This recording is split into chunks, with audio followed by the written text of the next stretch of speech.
Friend नमस्कार, जय माता दी। आप सभी के बीच में देवी मैया का पचरा गीत सुनाने जा रही हूँ। सुनना जैसा भी लगे कमेंट में ज़रूर बताना।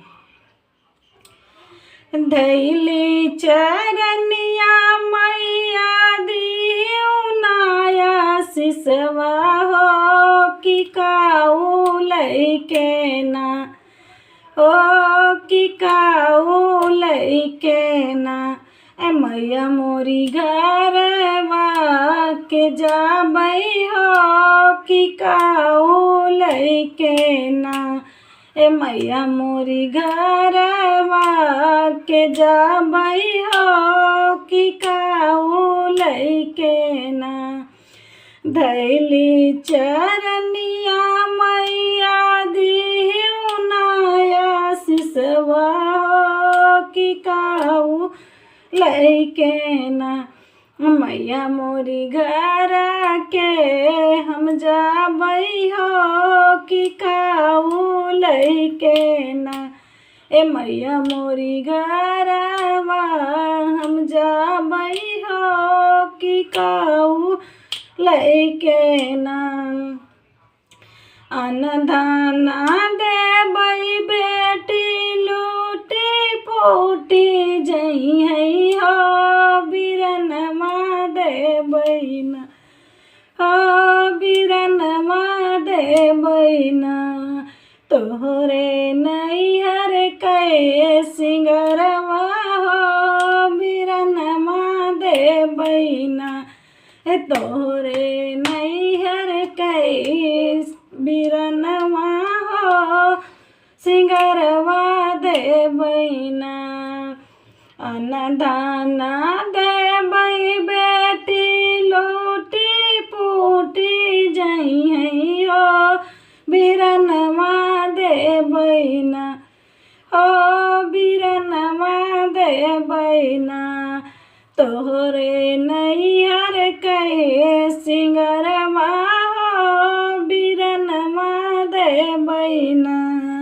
तोहरे नैहर के सिंगरवा हो बिरनमा देबई ना धैली चरनिया मैया दियो नाया सिसवा हो कि काऊ लैके ना मैया मोरी घरवा के जाबई हो कि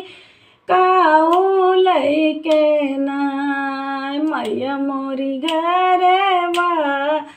के जाबई हो कि काऊ लैके ना सोना चांदी देबई बेटी लूटी फूटी जई हो सिंदूरवा देबई ना हो सिंदूरवा देबई ना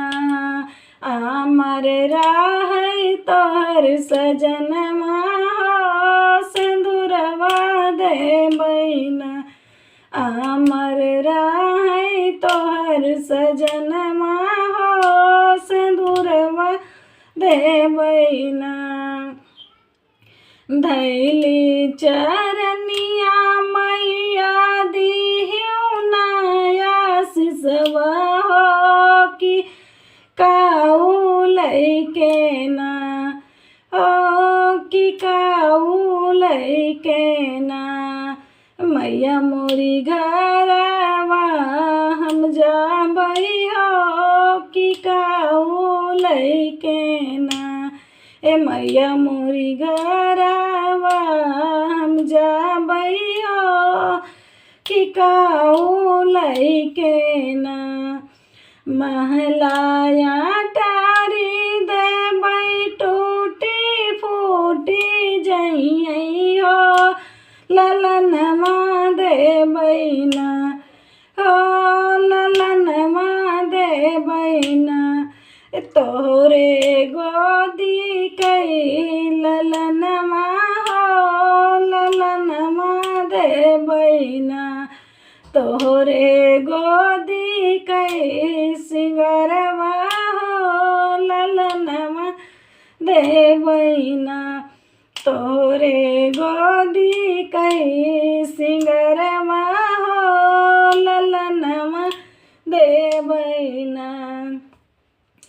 धैली चरनिया मैया दिहु नाया सिसवा हो कि काऊ लैके